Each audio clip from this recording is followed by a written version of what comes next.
પ્રશ્ન છે, કયું પક્ષી પોતાના ઈંડા બીજાના માળામાં મૂકે?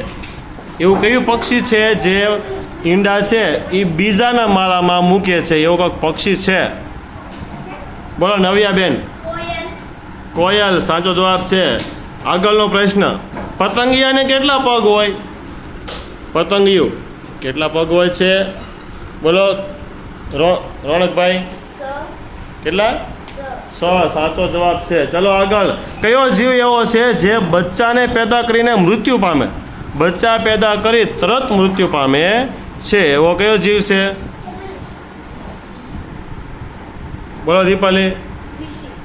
વીંછી સાચો જવાબ છે. વીંછી છે એ બચ્ચા પેદા કરીને તરત મૃત્યુ પામે છે. ચલો આગળનો પ્રશ્ન, ભારત રાજ્યમાં ગધેડાની પૂજા કયા રાજ્યમાં થાય? ભારત દેશની અંદર કયા રાજ્યમાં ગધેડાની પૂજા થાય? આવડતું એને બોલવાનું છે. કયા રાજ્યમાં થાય પૂજા ગધેડાની? બોલો શ્રદ્ધાબેન.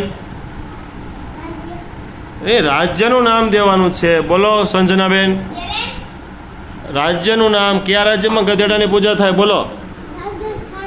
રાજસ્થાન સાચો જવાબ છે. રાજસ્થાનમાં ગધેડાની પૂજા થાય છે. ચલો આગળનો પ્રશ્ન, ભગવાન ગણેશનો ફોટો કયા દેશની ચલણી નોટ ઉપર છે? ભગવાન ગણેશનો ફોટો એક દેશ એવો છે, એની એ દેશની ચલણી નોટ ઉપર ભગવાન ગણેશનો ફોટો છે. આપણે કેમ ગાંધીજીનો ફોટો છે ચલણી નોટમાં, એમ ગણપતિ બાપાનો છે. કયા દેશમાં છે? બોલો નવ્યા. દેશનું નામ, કયા દેશ? બોલો. ચીન ખોટું. બોલો. રશિયા ખોટું. બોલો.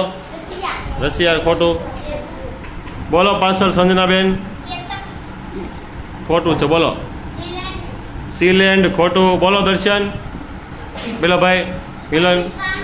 પાકિસ્તાન ખોટું. બોલો રોહીબેન. ખોટું છે. છેલ્લે મિતભાઈ. ઇન્ડોનેશિયા સાચો જવાબ છે. ઇન્ડોનેશિયા દેશમાં છે ભગવાન ગણેશની જે પ્રતિમા છે એનો ફોટો છે એ ચલણી નોટ ઉપર છે. ચાલો આગળનો પ્રશ્ન છે, કયા જીવ પર પેટ્રોલ છાંટવાથી મરી જાય?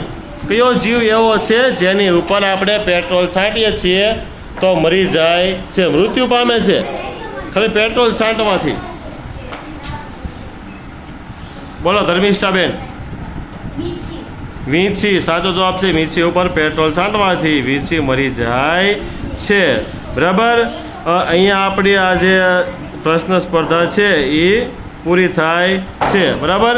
અહીંયા જે આમાંથી સૌથી વધારે જવાબ આવ્યા છે એને આપણે આજે ઠેલામાં આપશું. સૌથી વધારે ચૌહાણ મિતે પ્રશ્નનો જવાબ આપ્યા છે તો મિતભાઈને આપણે એક ઠેલો આપીને પેલું કરશું. બરાબર. ચલો મિતભાઈ આવી જાઓ.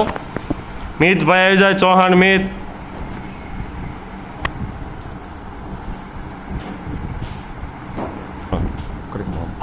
ચાલો તમને આ કીટ આપવામાં આવશે. સરસ.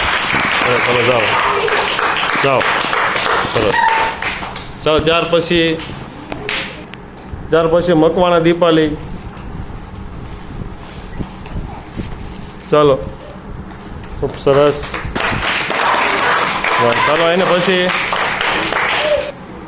ત્યાર પછી ત્રીજા સૌથી વધારે જવાબ નવ્યાબેને આપેલા છે. ચાલો નવ્યાબેન આવી જાય.